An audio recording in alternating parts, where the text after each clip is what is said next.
ನಿಕೋಬಾರ್ ದ್ವೀಪದಲ್ಲಿ ಹೊಸ ವಿಮಾನ ನಿಲ್ದಾಣಕ್ಕೆ ಕೇಂದ್ರ ಸರ್ಕಾರ ಅನುಮೋದನೆ.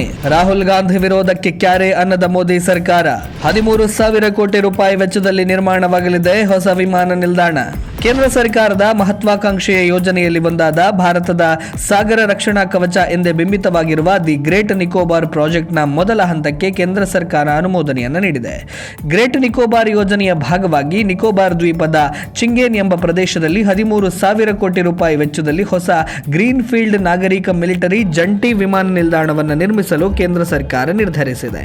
ಇದರ ಜೊತೆಗೆ ಪ್ರಸ್ತುತ ಕಾರ್ಯಾಚರಿಸ್ತಾ ಇರುವಂತಹ INS ಬಾಜ್ ವಾಯುನೆಲೆಯ ರನ್ವೇ ವಿಸ್ತರಣೆಯನ್ನ ಕೇಂದ್ರ ಸರ್ಕಾರ ಕೈಬಿಟ್ಟಿದೆ.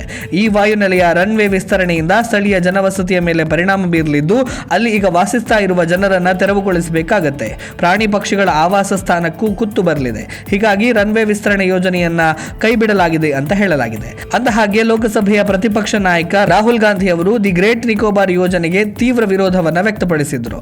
ಈ ಯೋಜನೆಯಿಂದ ಅಲ್ಲಿನ ಮೂಲ ನಿವಾಸಿಗಳಿಗೆ ಜೀವ ವೈವಿಧ್ಯಗಳಿಗೆ ಕುತ್ತು ಬರಬಹುದು ಅಂತ ಹೇಳಿದರು. ಆದರೆ ಕೇಂದ್ರ ಸರ್ಕಾರ ಇದಕ್ಕೆ ಕ್ಯಾರೆ ಅನ್ನದೇ ತನ್ನ ಮಹತ್ವಾಕಾಂಕ್ಷೆಯ ಯೋಜನೆಯ ಮೊದಲ ಹಂತಕ್ಕೆ ಅನುಮೋದನೆಯನ್ನ ನೀಡಿದೆ. 81,000 ಕೋಟಿ ರೂಪಾಯಿಯ ಈ ಬೃಹತ್ ಯೋಜನೆಯ ಅಡಿಯಲ್ಲಿ ನಿಕೋಬಾರ್ ದ್ವೀಪದ ಮಲಕ್ಕಾ ಜಲಸಂಧಿಯ ಬಳಿ ಅತ್ಯಾಧುನಿಕ ಬಂದರು ನಿರ್ಮಾಣ, ನಾಗರಿಕ ಮತ್ತು ಮಿಲಿಟರಿ ಜಂಟಿ ವಿಮಾನ ನಿಲ್ದಾಣ, ಅನಿಲ ಮತ್ತು ಸೌರಶಕ್ತಿ ಆಧಾರಿತ ವಿದ್ಯುತ್ ಸ್ಥಾವರ ಮತ್ತು ಮೂಲ ನಿವಾಸಿಗಳಿಗೆ ಧಕ್ಕೆ ಬರದಂತೆ ಅತ್ಯಾಧುನಿಕ ಟೌನ್ಶಿಪ್ ನಿರ್ಮಾಣವಾಗಲಿದೆ. ಮಲಕ್ಕಾ ಜಲಸಂಧಿ ಸಮುದ್ರ ವ್ಯಾಪಾರದ ದೃಷ್ಟಿಯಿಂದ ಅತ್ಯಂತ ಜನನಿಬಿಡ ಜಲಸಂಧಿಯಾಗಿದ್ದು, ಹಿಂದೂ ಮಹಾಸಾಗರ ಮತ್ತು ಚೀನಾದ ದಕ್ಷಿಣವನ್ನ ಸಂಪರ್ಕಿಸುವ ಏಕೈಕ ಜಲಸಂಧಿಯಾಗಿದೆ. ಹೀಗಾಗಿ ಈ ಜಲಸಂಧಿಯ ಮೇಲೆ ಚೀನಾ ಕಣ್ಣಿಟ್ಟಿದೆ ಎನ್ನಲಾಗಿದೆ.